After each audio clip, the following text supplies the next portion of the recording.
Hello, hello. Welcome to this wonderful live video where I'm going to paint these beautiful tulips with some Paul Rubin paint. Here's some paint on my palette. And I don't know about you, but I love finding like dishes white dishes that I can use as a palette. It's so much fun. Anyways, let's get started. It's going to be fun. I'm using a 2B pencil. If I were to just do it, I would use like an HB pencil, something lighter, but to show you guys on the screen.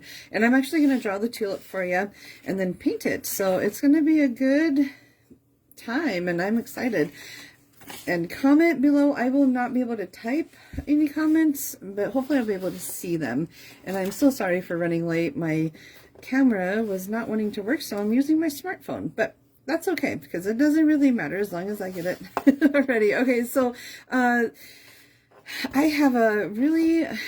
have had this book for about 2 or 3 years now, and it's pretty well loved. You can kind of see how well loved it is. I don't know, maybe the binding, but I try to keep my books nice. But on page 15 is a very simple way of painting, of drawing a tulip, and it's not anything spectacular, but I really love it because it gives you, this book gives you like the shapes of all of the different flowers and how to go about it. And so if you have a hard time drawing shapes and getting your shapes perfect, I recommend this book. It will help you out so much.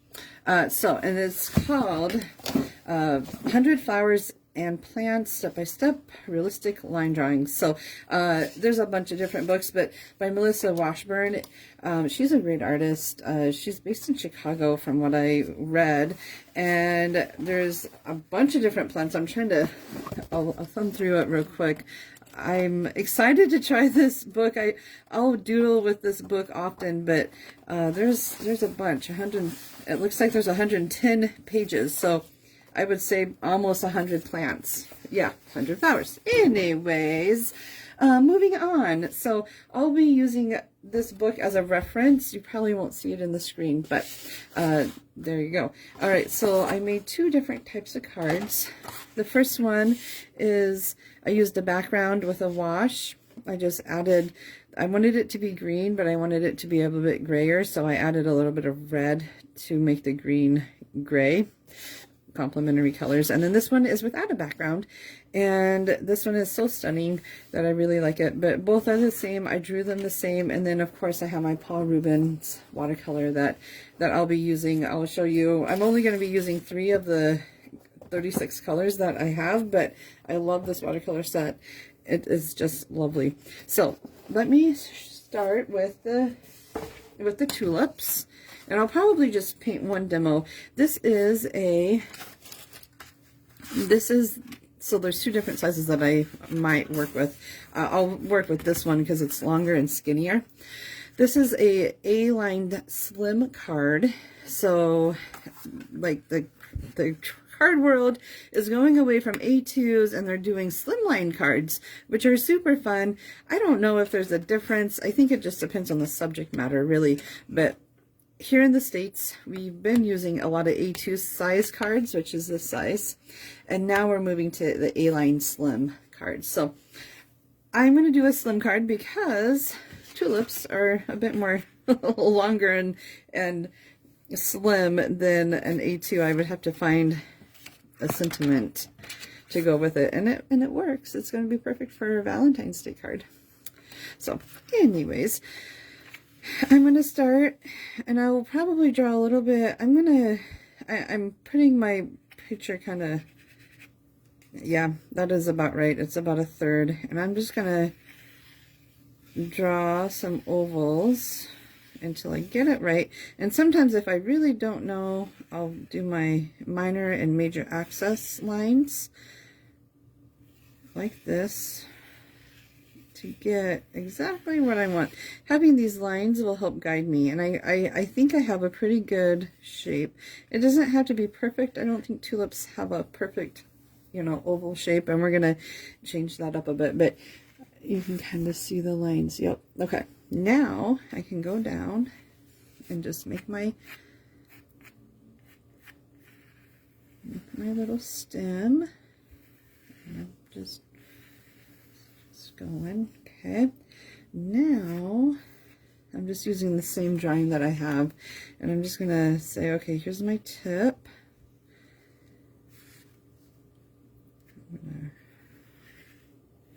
Sometimes it takes me a little while to get the right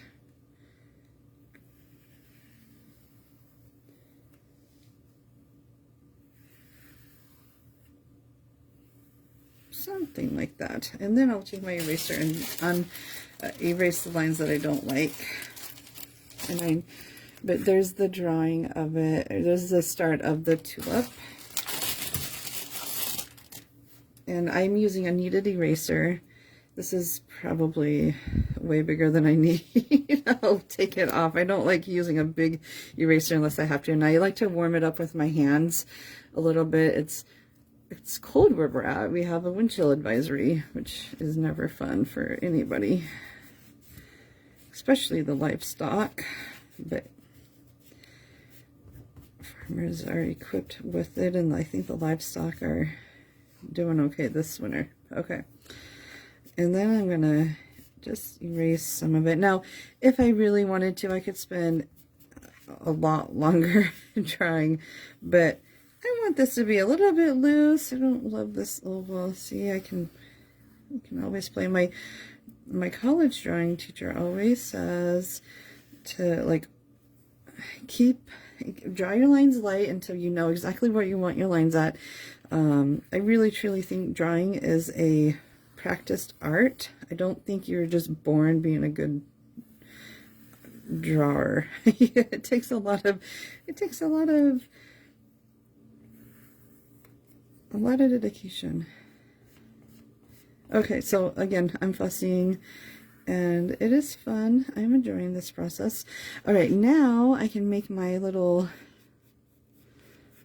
petals, and I want to get a good line. I always like, it almost reminds me of a heart, and then I'm going to do one more out like this, and maybe just one more, just tiny bit like that, and then I can go in and just kind of add my lines, and now that oval just kind of melts into the tulip. And I kind of want more of a definition there. Okay, there we go. That is a good set. Now this is a lot larger than what I would probably have done, but that's okay. If I were to change it up, I could have made it a bit smaller, but for demo purposes, this will work just fine. And actually, when I painted this, I painted it on a bigger sheet, and then I cut it down to size. So depending on how you like to work, I don't like to be restricted to size, I have found. So I will often paint and then cut it down. But let's get to painting, because that's really why you're here, right? All right, so in here, I have some paints that I enjoy using. They are probably going to be a little bit different. These are not the right reds, but what I'll clean off my palette a little bit.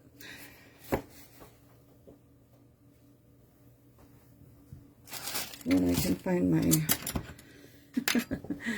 okay, so let's get to the fun stuff. This is Paul Rubens watercolor, and I absolutely love this set. Absolutely love this set. The quality is amazing, but I'm going to use, I used quinacridone maroon or quin violet, but I'm going to choose this. I thought there was a rose, a quin maroon will work. And then I'm going to use a bright yellow, lemon yellow, because I can. And then we're going to use a simple, like French ultramarine for the green to make the yellows green. And with all that, we're going to get a nice, beautiful color. But I love using triads. If you catched my last video, you'll see that the triads were awesome. Hey, Sherry, how are you? It's so good to see you.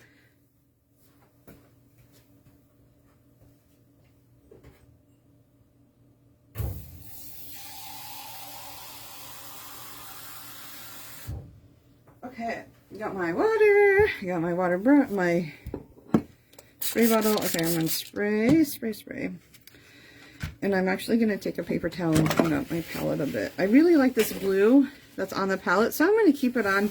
I know a lot of artists that will just, this is all Paul Rubens watercolor. I just know that this is a praline red and like a cad red, so I don't necessarily want to use those reds. I want to use a pink for the tulip, but I do love that yellow. The yellow is, it looks like it's a cool yellow, and it's probably lemon, so I'll probably just put the lemon right on top of that. And then this looks like French ultramarine blue, so I don't even need the French ultramarine blue. I just need some of that red. And this is beautiful paint. This paint will last you for a long time. And I'm going to put this pink, magenta, whatever you want to call it, rose, that's another name for it, right there. And we are rocking and rolling, but these paints will probably last me for a couple long years of painting every day with these.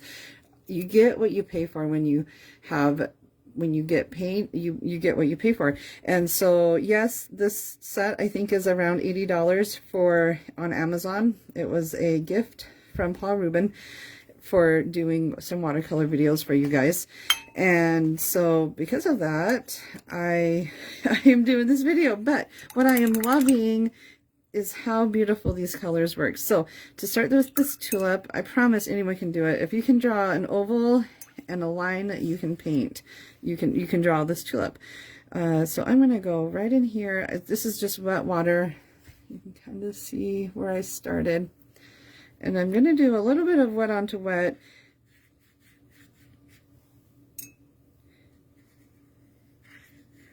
And I'm going to go all the way around.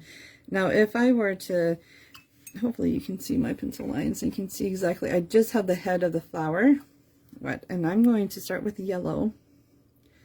This is the lemon yellow. Yep, it's the same yellow. So, which I figured it was, but I didn't want to. And I love this wet onto wet technique. Now I'm just adding it to the bottom, and I'm even going to add it down to the stem. In fact, let's do that right now and get it done and over with. Sometimes I feel like changing it up a bit. Okay, so there's the yellow. I always start with my lightest value first, and then I'm going to go in with this yellow, and I'm just going to add the blue so I get a nice pretty green. I call it my spring green. It really is a pretty green. It's too blue.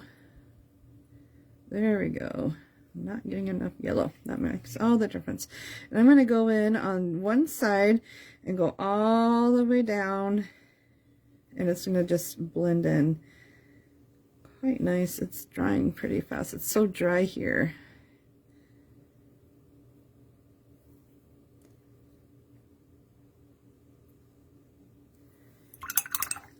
That works. And now I'm going to take my blue, and because there's a lot of yellow, I can just dab in my blue and it will turn automatically green on the paper. And yep, you see it. Okay, now I still got this yellow and it's still pretty wet. I'm going to add a little bit more yellow. This watercolor, a little bit will go a long way, which is fun, and I don't want to waste any of it. It's always, I always feel my paint screaming when I take it out of my, when I clean up my palette, but I also don't want it to. Okay, so when I start the tulip, I just kind of like take a breath and I just start painting. I just start adding color to it. And I'm bringing the pink all the way down into the yellow. I try very hard to not get it onto the green.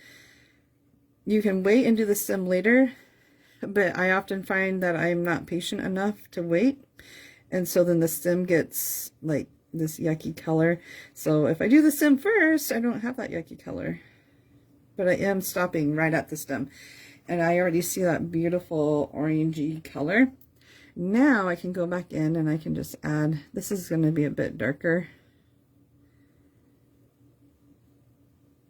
Okay, so that is looking really, really quite lovely. Now I'm going to lift up some paint with my brush. My brush is pretty dry. You can't see any water on my hands, can you? Yeah, it's dry. So now I can shape my tulip petal. You guys, I'm so excited for spring. I've given up trying to grow tulips in Iowa. My horticulture friend, who knows a lot about flowers and growing things in Iowa, has said multiple times it is not easy to grow tulips in Iowa or in the Midwest. They need to be a little bit warmer. So maybe Missouri or Kansas, maybe. Anyways, so I have resorted to daffodils, and that's okay. All right, so I really love this. I should probably let it sit for like 5 minutes or so.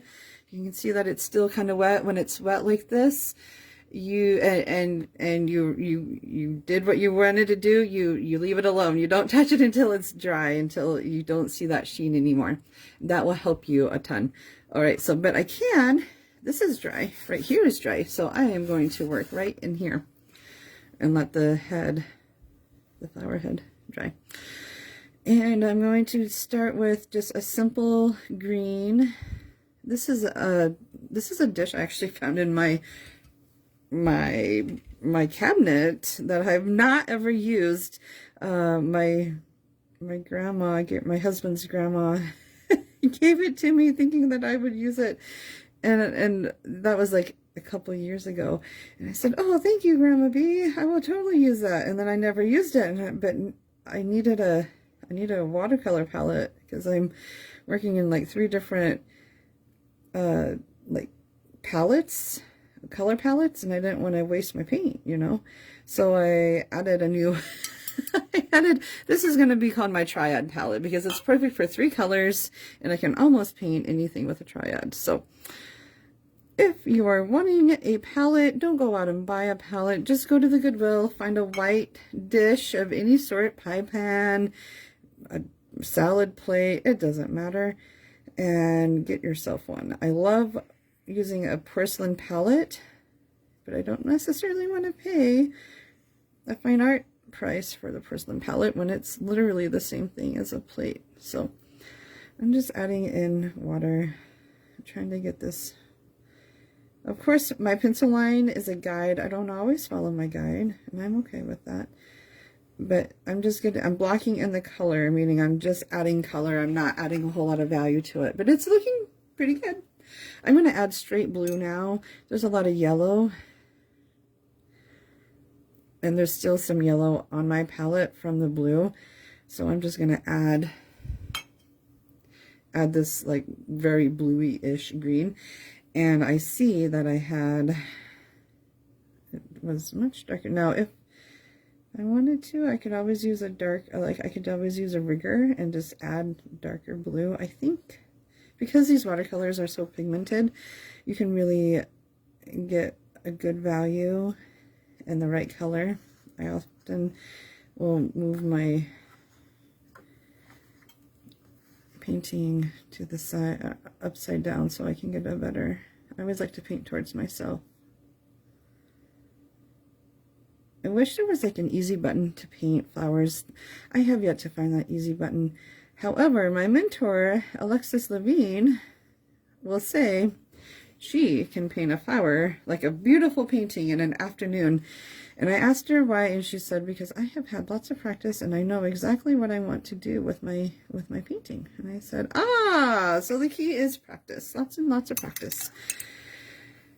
I kind of want more of that darker. So this is straight blue. I'm going to try it.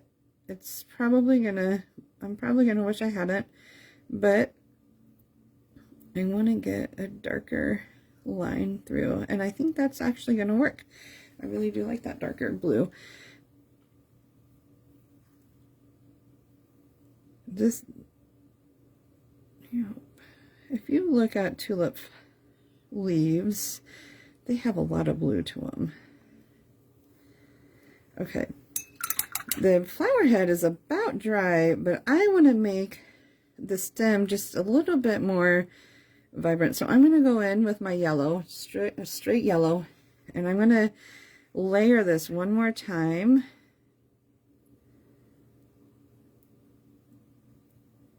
Because I really want the stem to look a bit more watercolored. And I'll just go straight off the page and clean my brush. Come back in with some blue. If you guys have any questions, feel free to ask. I am looking at the comment section. And hopefully the video is like decent quality. I feel like I had to change up the way I normally do videos. That's too much water. But usually this blue will turn into green pretty good, pretty easily. And now I can go straight into my head. Now if there's some orange, I don't want to mess with the blue and the orange right now, so I'm going to have to be very careful with that. However, I am going to take my brush and just clean up that a little bit. I want the essence of, I needed that dark, but now I can lighten it up a little bit with my brush. There we go. It's more of an art. It's definitely illustrated. Okay, I see a couple of lines that I could fix right now. So with the clean brush, I'm just going to smooth out my line. And it's not going to show. I like that better. Okay. I think we can start on the top. The top needs to be, the top part is going to be just a little bit darker because the sun is hitting like the middle part. So I think I can make the tops just a bit darker. I always like to go in my darks and see how light I need to go or how dark I need to go. And again, like this is just fun for me. Like if you do not have the time, don't do these steps. You can still get something beautiful. So someone asked about edges. I'll show you how I like to clean my edges so I don't have this like stark line. My brush is clean water, damp brush, and I am just gonna almost blend that edge down until you don't see it. You just see the top part of the brush, almost as if I intended it that way, which I did. Yeah. And then if sometimes that pink needs a little bit extra punch. So I'm using this Praline red, which is now like one of my favorites. And I'm just going to go back in and touch up that line that I just did. You can kind of see it. Sorry, I'm trying to... My phone keeps moving things away, but okay, that's better. Now, I think this is dry enough that I can reserve the orange. I want to keep that orange right there. But I also want to kind of, if you notice, it gets darker right here and right here. And so that's my plan.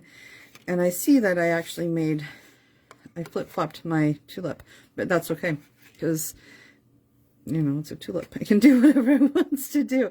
I'm going to go back in here. Here is the outside of the petal.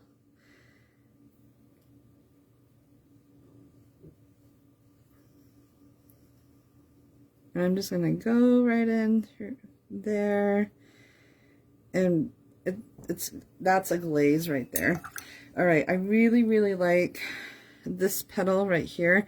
And I'm afraid that if I'm going to smooth that line out a little bit. It just looked too manufactured.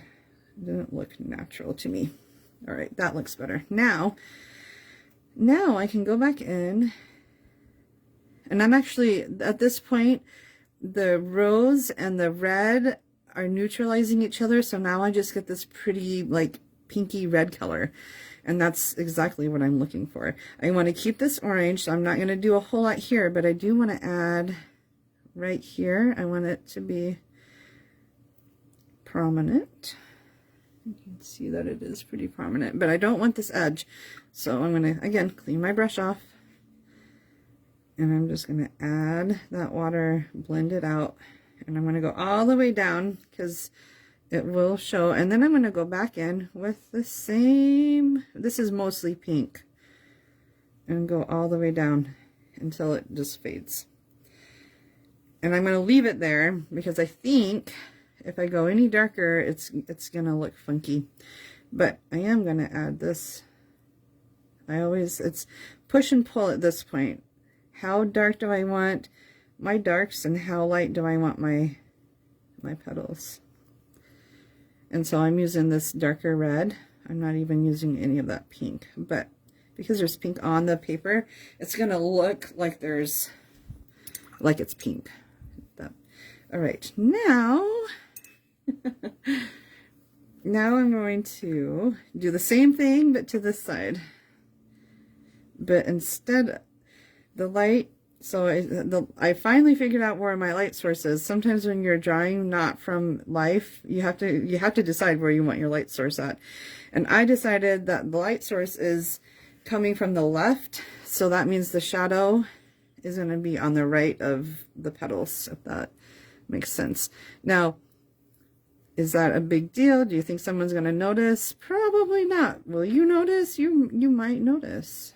So I wet down that petal, and now I'm just adding some form, some shape to it. And I'm going to let that be. I'm not going to touch it. I'm not going to do nothing to it. I'm going to let that one be. I do think this needs a little bit more shape to it. So I'm going to take my brush and I'm just going to make it a bit more bolder. That's going to add a little bit more to it. And we're going to call that done. Yep. I'm going to let that dry all the way, and then it'll be done. Now this is a bit more of a rounder tulip. This one's a bit more of a what I remember a tulip looking like. So now if I wanted to add a background, what I did, I'll just redo the background for you. This was it worked. It could have been better. I could have you know, it's playtime. It was my playtime. And so I'm going to take some of this beautiful pink and I'm just going to add it into my green, and it looks brownish right now. I'm going to add some more of this blue to it.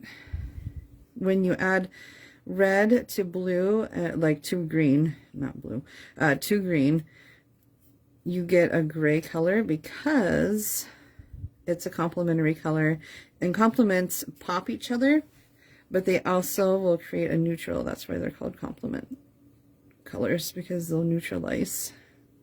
So you can get a bright green or a muted green, and that's what I did. Okay, so while this was kind of wet, I went around and I just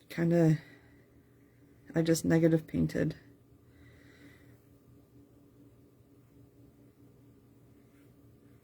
The whole flower. And I will add just water to it, just to give it a nice wash.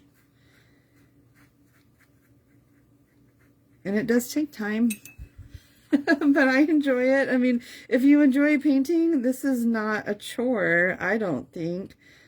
And of course, I hope that my husband, I'm giving this card particularly to my husband for Valentine's Day, would frame it. He won't. I will put it back in a drawer and it will be a lovely card to look at someday, or I'll put it on the shelf for a little while, you know, but then by probably spring break it'll be I'll be on to something else. But that's okay, because part of painting for me is that twofold joy that I get. I want to share my joy with those around me, and this is the byproduct of the joy that I find. So I don't ever worry about, oh, if someone's going to keep my card, or if they realize how long it took, because in my frame of thinking is, I did this for me. I'm enjoying this process. You just get the byproduct of me painting. Now, if I ever become an artist where I can actually, you know, make money, then that might be different, but I would still do it because I still enjoy painting. That doesn't ever change. So I'm at a point where I can choose a couple things. I can choose to leave it kind of like this. I can choose to, I'm just mixing more of that green. It's becoming a muddy mess, which is what I want. I want to keep this, I don't want to touch a whole lot of this because I didn't use a archival safe ink for that. So I'm going to have to be a little bit careful, but I'll show you my trick on that. Again, it's just blending in the color. I probably did that too loosely, but you get the idea. I think that's going to work. I want it to look like it's part of it, like I didn't just stop, but at the same time I want it to not be in trouble. So there we go. Okay, let's see if this is completely dry. Yay! All right, so now we can do some dry brush. Dry brush is exactly what it sounds like. My brush is wet because I just dipped it in the water, right? But I can kind of mold my brush to however. And then I'm just going to I'm going to clean off this green dirty color from my palette. I want a pure pigment. My mom would always say, my gosh, you make a whole lot of messes. And I do. I am a very messy person. But I don't mind. You have to make a mess to be creative, right? Like, that's part of it. Okay, that is too wet for me. So that is too wet. So I'm going to start over again.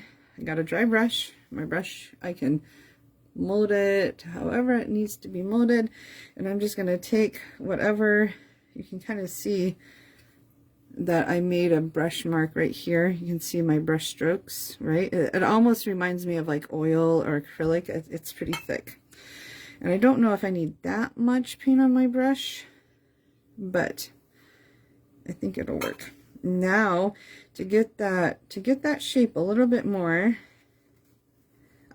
so in my mind, this is my thought process again, is I know tulips grow up, right? So I want to paint up, but sometimes you can't always do that. But I'm going to just very lightly brush, and it takes patience. It's not like boom, boom, boom, done. I think dry brushing is an art in and of itself, but it does add some texture. And I think it adds a lot to the tulip.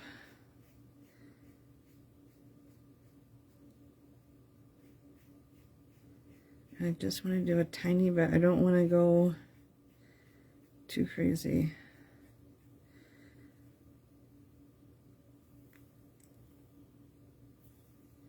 Okay.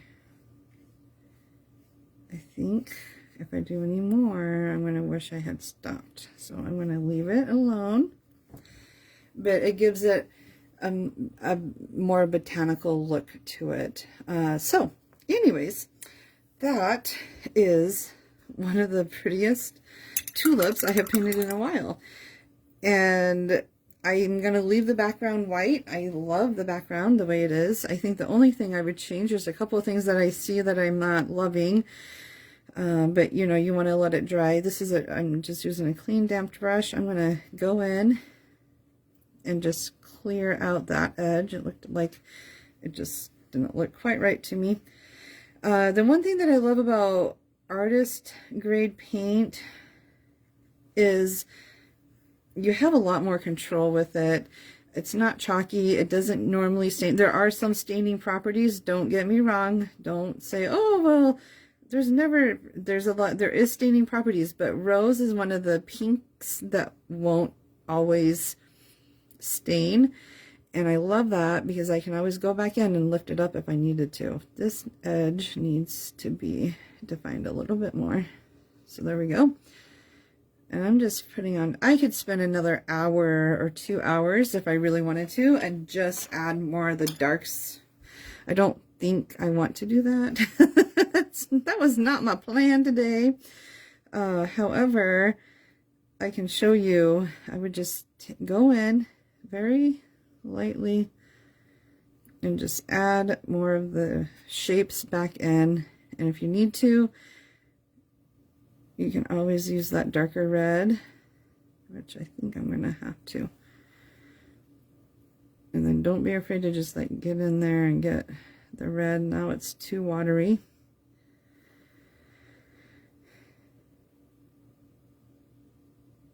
Yeah, that's exactly what I'm looking for.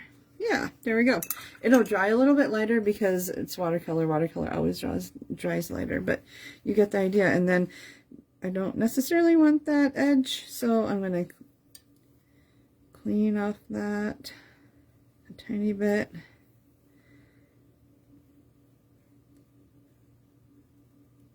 There we go. I'm going to call it done. I could probably, you know, keep fussing with it, but I'm not going to. I'm going to leave it the way it is. I see, I think it's perfect for a card, and especially something that you drew all by yourself. So anyways, if you are new to watercolor and you want to learn more about triads, I used French blue, lemon yellow, and quin rose or quin maroon. It depends on the brand. They're calling this quin maroon, but I would definitely say it's quin rose at this point. It's definitely not a darker red. It's a magenta. It's a rose. Paul Rubin, a little dab will do ya. I mean, I have enough to probably paint, I don't know, 20 more tulips if I really wanted to.